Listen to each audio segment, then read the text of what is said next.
Former Vice President Mike Pence recently broke his silence concerning the January 6th Capitol attack on Thursday. And of course, you're not going to be surprised that it was fairly milquetoast.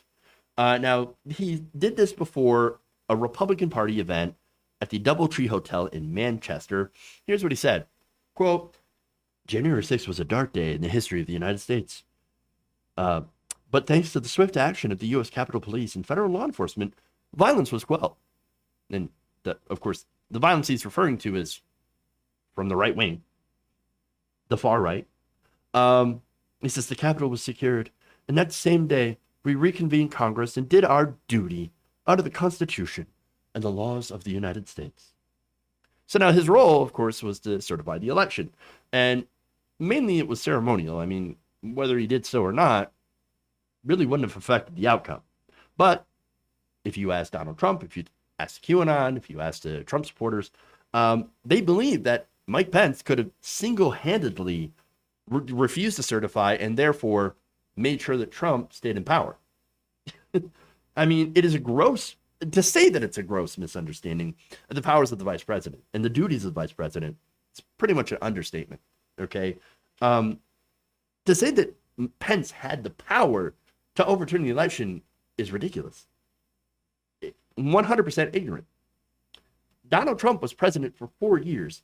He learned absolutely nothing about how government works, how the government that he is supposed to be the head of actually works.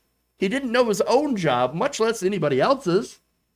No, he spent all of his time in executive time watching what cable news said, eating hamburgers, and then, or cheeseburgers, and drinking Diet Coke, and then, when able to, going out and doing ridiculous speeches where people would listen to him talk for over an hour, or 2 hours, 3 hours sometimes.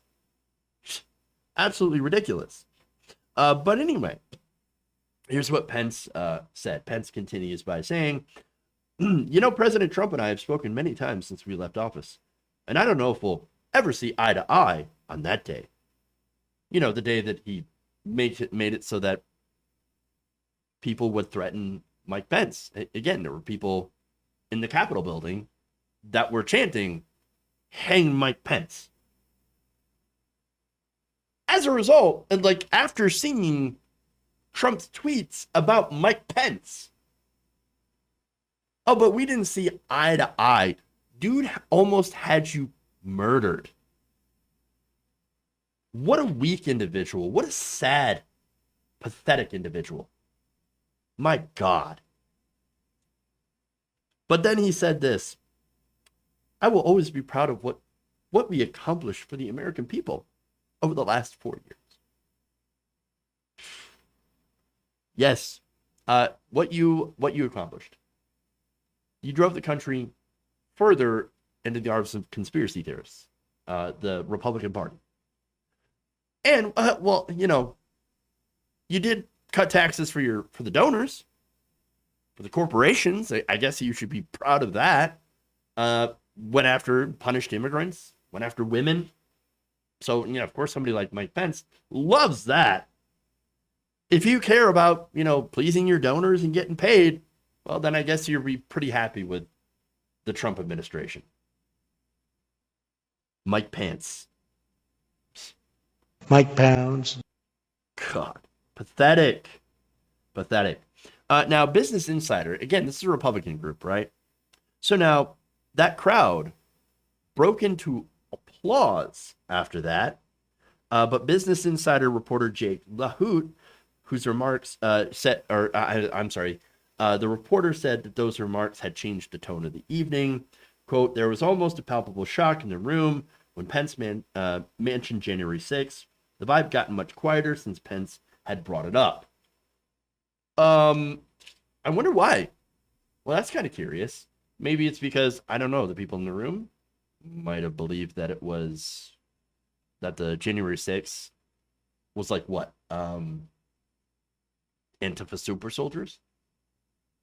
That had, you know, again, half of all Republicans believed that it was secret Antifa dressing up as Trump supporters to make them look bad. I don't know why they would clap and cheer. Otherwise, Pence had been full of praise for the former president and went after the Democrats. In fact, when he was talking about January 6th, he also accused Democrats of, quote, trying to use the day to distract our attention from Biden. Ah, yes, distraction from the Biden administration. The Biden administration, they've already broken a bunch of promises to progressives and has been bending over backwards to try to work with Republicans. But hey, go off, King. Yeah, total distraction. Total distraction. And in fact, I think the Biden administration would love a distraction right now. Imagine, by the way, if Democrats invaded the Capitol. First off, they would be dead. Okay? They would be. No doubts about it. If it was BLM that were on the steps and had charged into the Capitol building, they would be all in prison or dead. But if it's right-wingers, they let them in until they start smashing things. And so, but of course, as I mentioned, 50% of Republicans believe that happened anyway, that it was BLM or Antifa, okay? And it's just complete and utter insanity. But if it were true, and it's not true, but if it were, Fox News would have never stopped talking about it. Instead, what is Fox News talking about now?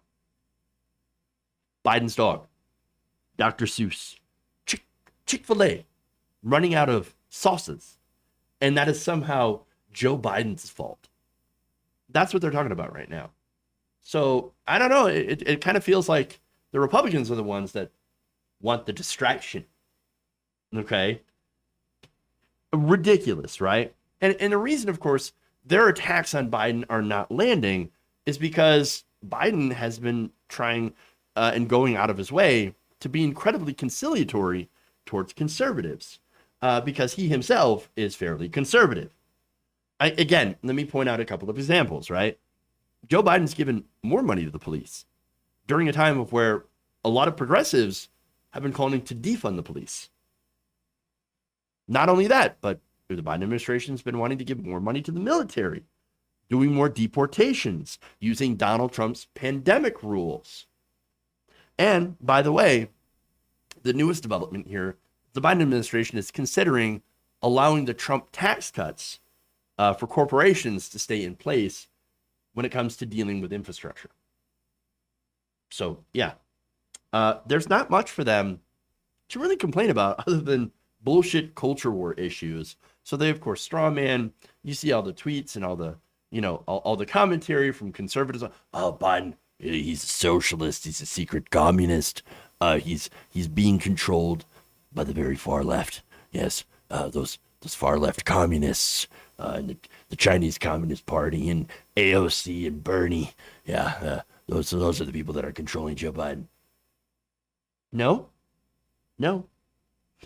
I mean, again, don't threaten us with a good time. I wish. The distraction, total nonsense. But again, Mike Pence, right? Now, here's my fear, okay, from this, gathering and Pence's statements. Because he's not going hard after Trump, but he's also not being pro-Trump. You know what I'm saying? He's like, again, being super milquetoasty, which means I think he's looking to get rehabilitated by the media. Call me crazy, right? Because, understand though, Pence is not a stupid person. He is somebody who I think is smarter politically than a lot of people would give him credit for. And I say that because he had already been governor of, I believe, Indiana. And so when he was governor, he was far, far to the right, extremely right-wing, anti-choice, obviously pro-Trump. But in the era of Trump, you've noticed that he stayed relatively silent, where he was always in the background, waiting, I guess, maybe for some chance to seize power.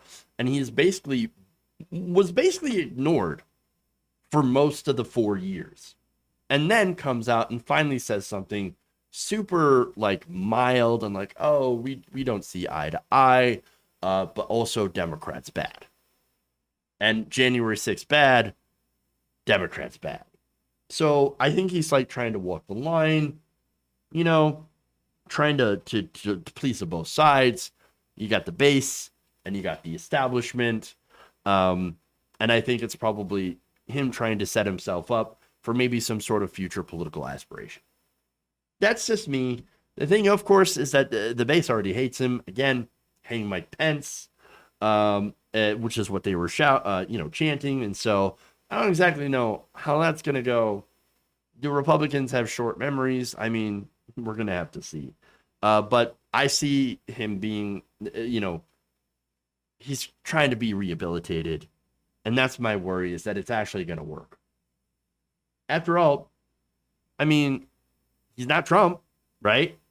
No, he's just a vice president. Just kind of just like it wasn't there, disappeared, didn't really do anything bad or anything like that. I mean, he even certified the election. And so, now he's facing all sorts of threats from MAGA. Oh, poor Mike Pence. Oh, no. Poor Mike Pence. How long until, Michelle Obama gives him a candy like she did George W. Bush? No, we can't have it. Can't have it. Fuck this guy. Let's not do that. All right. If this happens, if he gets rehabilitated, then we've learned absolutely nothing and deserve everything that we get when and if he runs for office and possibly wins. I don't know if that will happen. I don't know if he'd win a Republican primary, but God help us. I'm not at all interested. If you enjoyed this video, please give us a like and share with your friends. You can subscribe and help out the channel by becoming a patron. It's patreon.com/Jeff Waldorf, or you can become a channel member as well by hitting the join button below.